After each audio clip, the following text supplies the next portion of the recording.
আবার অনেকে প্রশ্ন করে তারা এত বড় জ্ঞানী গুণী সাহাবী, এত বড় বিখ্যাত সাহাবী, আর আরেক মুনাফিকের চক্রান্তে তারা একজন আরেকজনের বিরুদ্ধে খেপলেন কেন? এতটুকু সচেতন ছিলেন না কেন? এই প্রশ্নের জবাবটাও দেই, শুনেন। এক কুখ্যাত মুনাফিক ইবনে সাবা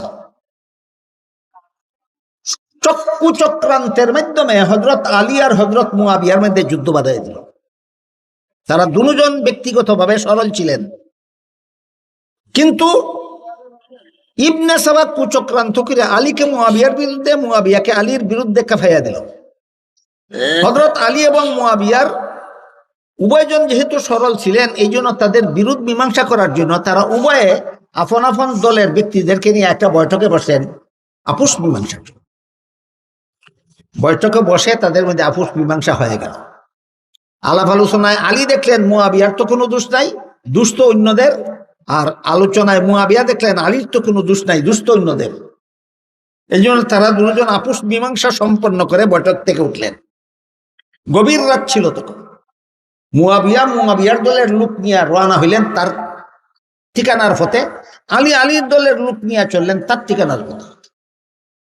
এমত অবস্থায় ওই কুখ্যাত মুনাফিক ইবনে সাবার দলের লোকেরা মুয়াবিয়ার দলের লোকের পিছন থেকে তাদের উপর তীর নিক্ষেপ করলো, আলীর দলের লোকের উপর তাদের পিছন থেকে তীর নিক্ষেপ করলো। কি সুযোগ ছিল তাদের বুঝার যে এই কামটা কে করলো? মুয়াবিয়ার দল মনে করলেন আলীর দলে তো আমরা ধোঁকা দিছে, আলীর দলের লোকে মনে করলেন মুয়াবিয়ার দলে তো আমরা ধোঁকা দিছে। ঘটনা বুঝে থাকলে বলুন তো আপনারা, কার দলে কারে ধোঁকা দিছে? দুই দলে কেউ কেউ ধোঁকা দিছে না তৃতীয় পক্ষ? এই তৃতীয় পক্ষের নাম ওই মুনাফিক।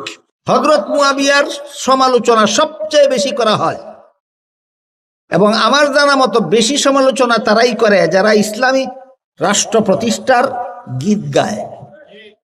ইসলামী রাষ্ট্র প্রতিষ্ঠার গীত যারা গায় এরা ওই মুয়াবিয়ার সমালোচনা সবচেয়ে বেশি করে।